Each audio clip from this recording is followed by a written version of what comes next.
as much as I always thought that Jen and I tried to teach Peyton, he taught us so much more. You know, how to be just a really good person. He would spend the first part of his after-school time, he would get all his homework done, and then he would go and he would tutor and help the other kids that were younger than him. You know, all his teachers would tell us about this stuff and we'd be like, what? He was such a great student. He knew the names of every single special needs kid at his school. He was a parent's dream. So athletic and such a leader.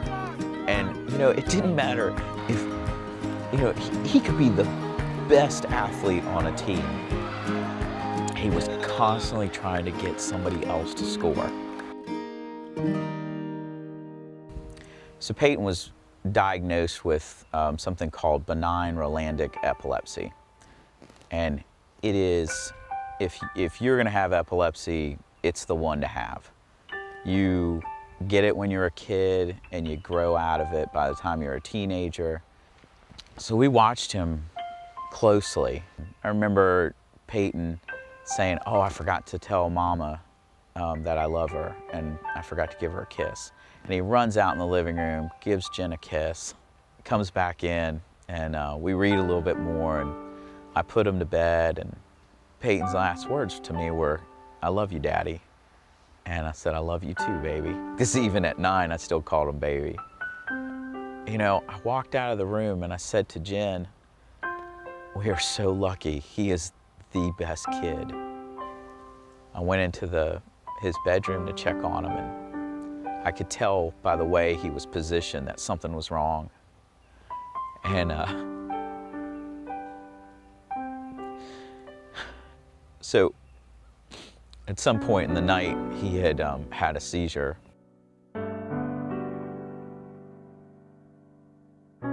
They transferred him to Medical University, but Peyton was, he was pronounced brain dead, and we had to make that decision to take him off life support.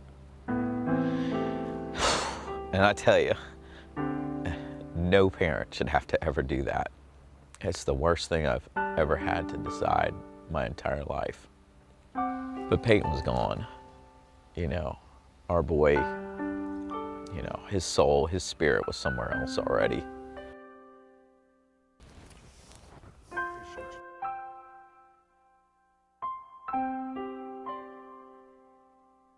We could have just, and what we wanted to do was just hide in our house and never come out. Hide in a dark place and never be around. And the running community, they didn't let us. Days after his funeral, this group of over 300 people from our community just showed up and ran a 5K with us. That was so strong and amazingly helpful for Jennifer and I. That's what the running community did. I mean, they just were there, and they just held on to us. And it's the same thing with Peyton's race. They just keep coming and supporting us. When we came up with the race, Peyton's Wild and Wacky Ultra, it just popped out, and we knew it was right because Peyton was wild and wacky.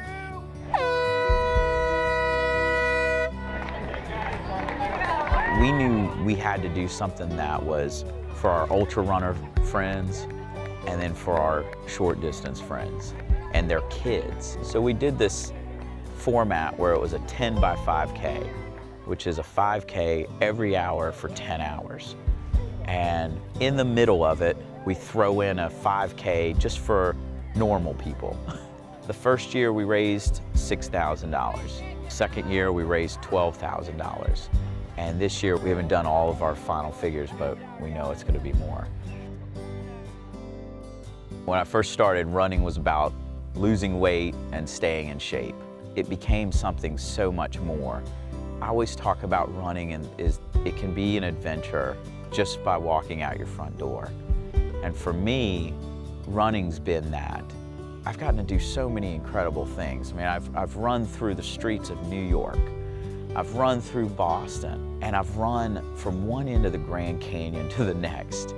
And those are things that are just incredible to me. But I've gotten to run with my boys. I've gotten to spend 24 hours running with my wife. Those are just the best things ever.